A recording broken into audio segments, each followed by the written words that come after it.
Nasasaktan ka, pero hindi alam ng iba. Ang galing mo rin kasing magtago eh.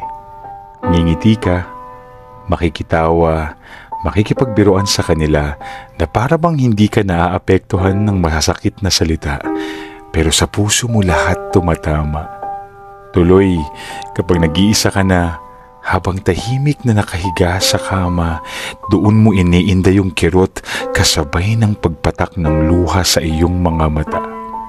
Wala ka nang magawa, walang masisi, hindi maipagtanggol ang sarili. Pero tandaan mo na sa kabila ng pag-iisa, meron kang kakampi.